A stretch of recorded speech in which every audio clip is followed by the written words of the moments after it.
As soon as our difficulties are restored, we will return you to our regularly scheduled program. Let's take it from the top. It's Peter Tilden. At 10!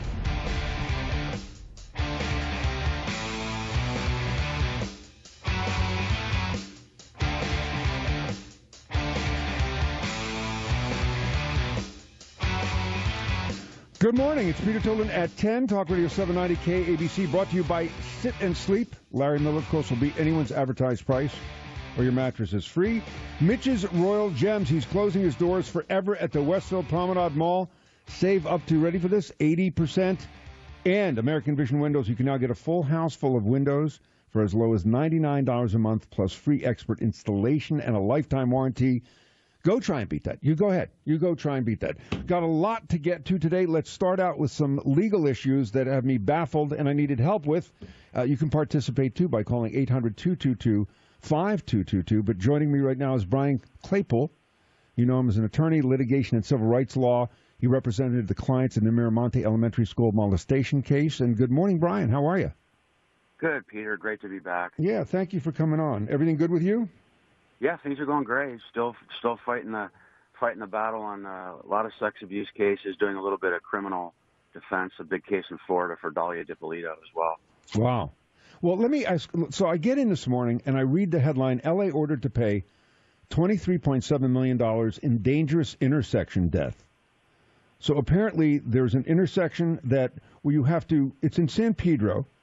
The jury awarded $23.7 million to Thomas, I guess it's Guillemette, a 59-year-old Northrop Grumman employee. He was on a motorcycle 3 years ago. And they say his attorneys say he wouldn't have died if the intersection was properly designed.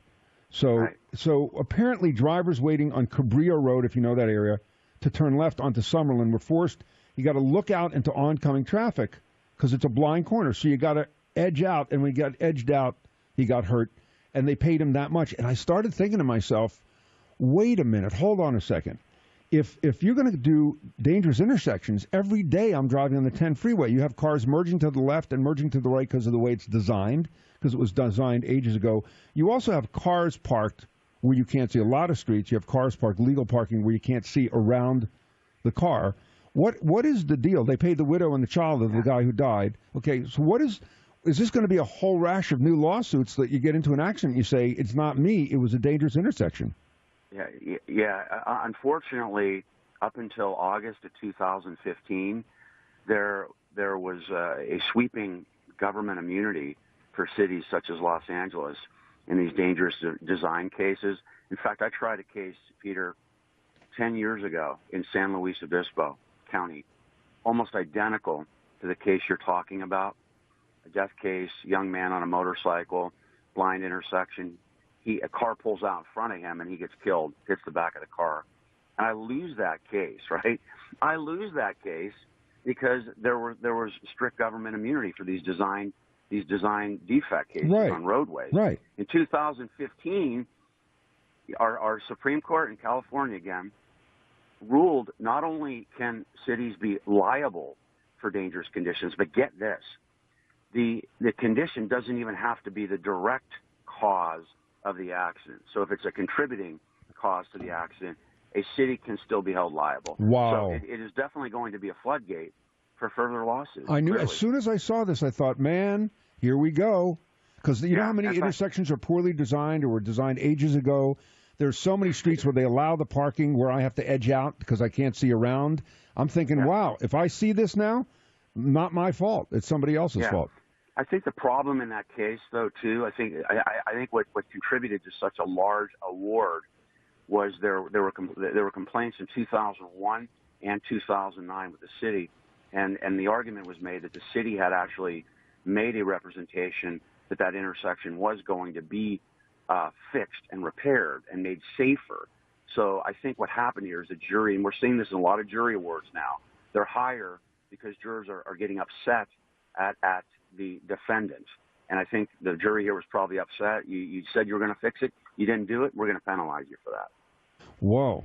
I'm just. This is like you said. The floodgates are definitely gonna open on this, and I don't know how didn't you decide what's a dangerous intersection and how do you? Look, I don't think it's the correct ruling. I mean, I was coming out of the chiropractor's office yesterday, Peter.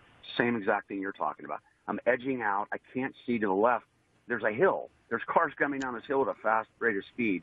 I'm sneaking out because there's cars parked there. I can't see, and I'm like saying a prayer as I'm pulling out. Right. So if I got hit yesterday, is that a $10 million lawsuit? Well, and the other question, Brian, let me play bad lawyer. I'm always a bad lawyer when I do this, but couldn't you argue that 8 million cars have gone through that intersection in the last 10 years and no one's been hit? How's that possible? You know what I mean? If you look at the stats of what represents a dangerous intersection, how many accidents per 1,000 cars? If that intersection's not that dangerous and 50 cars before him that day did okay, how do you determine that he was not the one at fault? No, I think that's a great argument. That's a good argument. And I think another argument that has to be made here is, look, every day you get out on the street, you get in a car, you're running the risk of an accident happening. And until this ruling in 2015, I think the law was correct. Even though I lost that case 10 years ago, the law is that the municipality can't provide you with a perfect roadway. I mean, do taxpayers want to pay for that? I mean, we could barely pay for school systems across the country, and then municipalities are going to be responsible for that as well.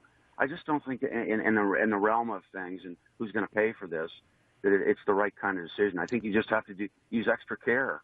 Yeah, this is going to be a bad precedent. Now, there's another case that just hit that's being talked about that I kind of been following, and I don't know if most of the public knows it, but I will reverse engineer this by saying I, for years, powdered my testicles. Now, the reason I'm saying that is it does relate to this case. It's not too much information. Johnson & Johnson was just ordered to pay $55 million in a talcum powder trial where this woman said for years she applied it to her genital area. Her name was Gloria Ritson, and she was awarded $5 million in compensatory damages and $15 million because they're saying that it could have led to her cancer. And there was also another payout earlier, $70 million for Johnson & Johnson. Isn't this baby powder? Wow. People buy, every person in the world powders their babies, the tertiary territories. So what is the deal there? Yeah, the problem I have with that award, Peter, is there are jury instructions given that you can't consider evidence that is speculative. You have to have prima facie direct or indirect evidence that this powder causes cancer. It can't be fiction. And that's the problem I have in this case. Because if you think about it, do we even really know what exactly is the cause of ovarian cancer? Do we really know? No. If we did, then we could prevent it. That's the problem I have in this case. Because you have to prove that powder is a substantial factor in causing ovarian cancer. And I don't see the scientific evidence to support that. So I have a real problem with that verdict. Another problem I have is that, I do a lot of plaintiffs' work, Peter, and I saw on the TV last night, actually, a law firm advertising, saying exactly what you're saying. Hey, if you used Johnson & Johnson powder and you have ovarian cancer, call us. I mean, that to me is an embarrassment to the legal community. It really is. I just don't agree with the award. I'm sorry that happened to this woman, but I just think there are unknown causes of ovarian cancer. Well, that's okay. That's what the cause and effect. When I have Dr. Kipper in every week, I read new studies. I could read studies every day that just came out, and what you have to read is the whole study, and you see the cause and effect. They usually say, we're not sure of cause and effect. It could be done. This woman could have gotten ovarian cancer based on a million other things environmentally. Right. Okay. So, as a matter of fact, even in the article, in the articles I read, it said scientists have told lawyers the evidence of a real danger is inconclusive.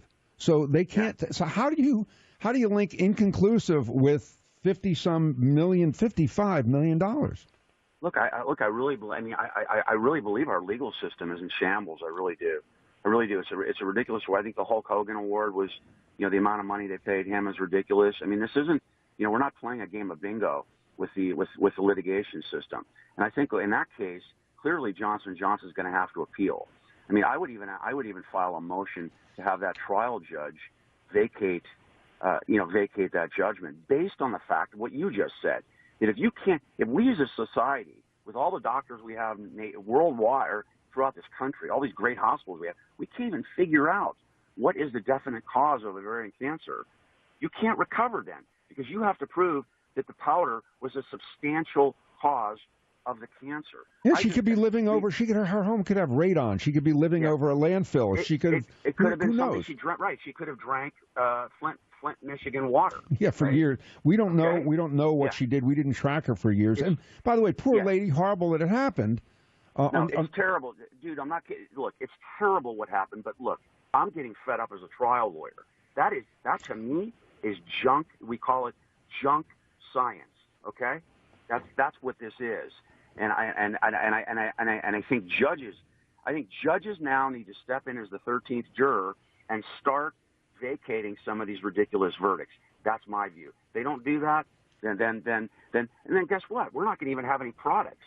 You know, I saw Jessica Alba's companies getting sued left and right. Oh, she's getting sued every day now. Her, by the way, if you don't know, but those products were approved by the FDA. They're approved. They've been tested and approved. Yet somebody wants to sue. Chaz Dean, that Wen product, for your hair. People losing hair now. Oh, they're blaming it on his product. This is out of control.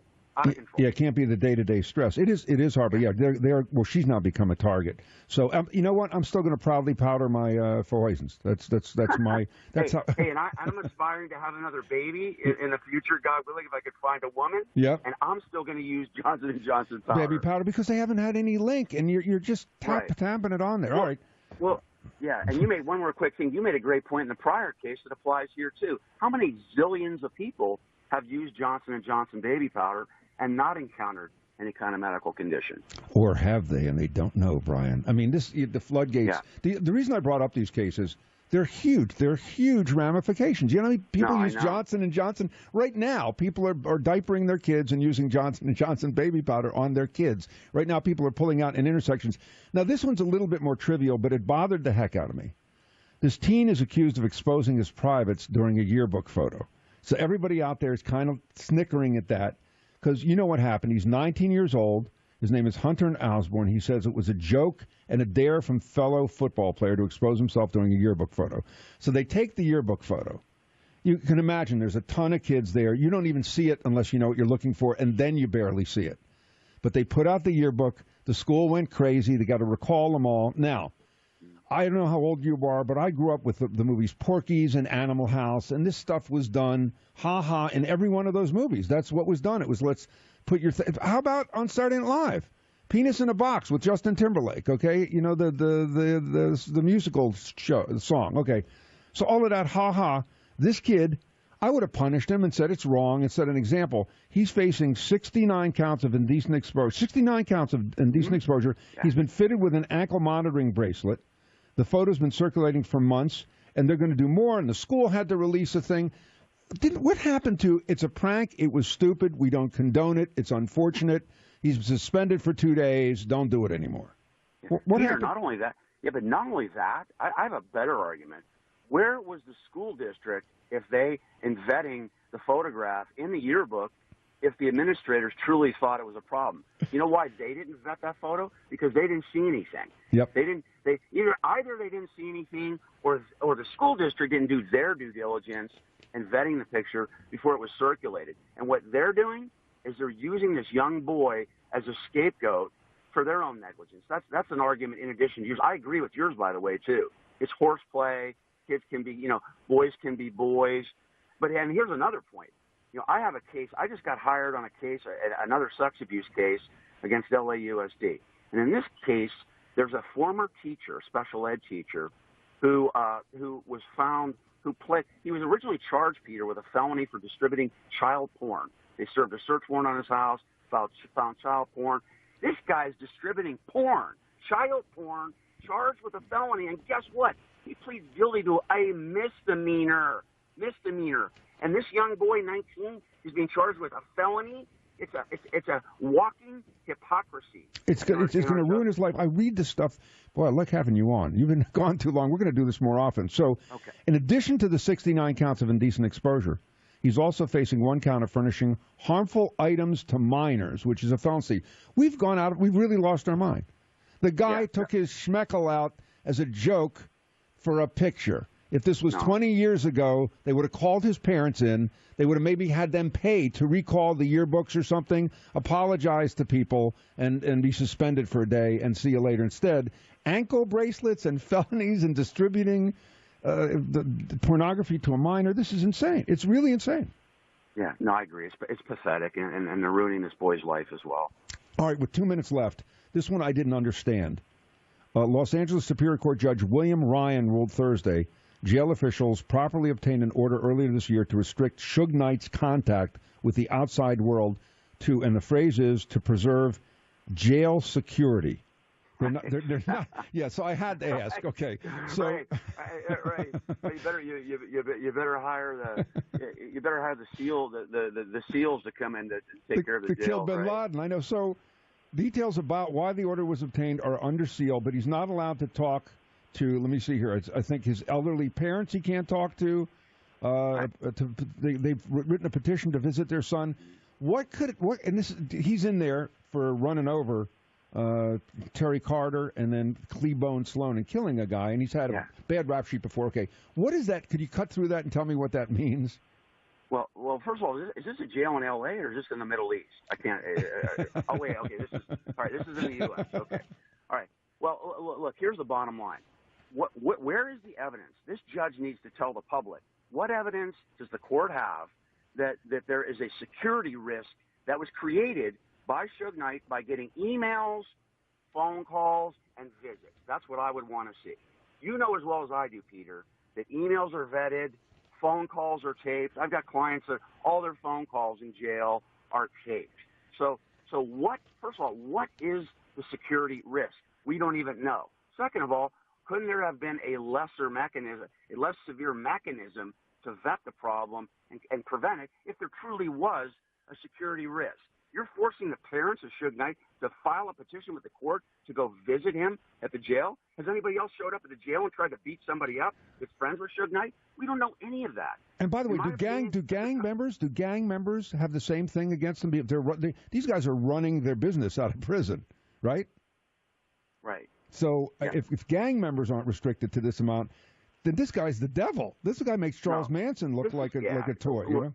I couldn't agree with you more. And this is clearly, in my opinion, being a civil rights lawyer, this is a constitutional violation of Suge Knight's rights. And the court needs to reveal what this evidence is. That's the problem I have too with this, Peter. Where's the transparency? You want to violate this guy's constitutional rights, yet you don't want to show us. You don't want to show us what you got. What is there? And to that point, Brian, if you said that to the judge, which is what his lawyer said, he said that it's contemptuous, and if similar conduct is displayed in the future, sanctions might be imposed against the lawyer. Yeah, isn't that something? That's a court intimidating the lawyer for the lawyer standing up for the civil rights of his client, and I think it's inappropriate. And I think like we've been talking all morning about bad precedents. Yep. There's another bad precedent. Well, okay? I'm glad you said that, because I picked these stories today because it's just like one after the other. You know, boom, boom, boom, going, what is happening with our lead? It's subtle, but it's not so subtle. You're going, as much as you dislike Suge Knight or he's a thug or whatever, you look at that and I'm thinking, so search his parents. Like you said, there's remedy to that. Exactly. You can prevent all this. You can vet it. I want to see. Show us an email. Show us an email that Suge Knight got that created a security risk at a jail where there's hundreds of armed guards. Yeah. Seriously. I don't get it. Brian, always a joy to have you on. Right. His website is ClaypoolLawFirm.com, and his Twitter is @Brian_Claypool. You're a joy to have on. Thank you for going through those big stories. Yeah. We'll follow up with you maybe next week.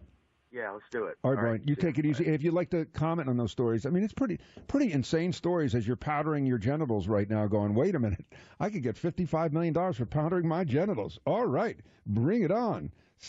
Gold bond could be $100 million. Talk Radio 790 KBC.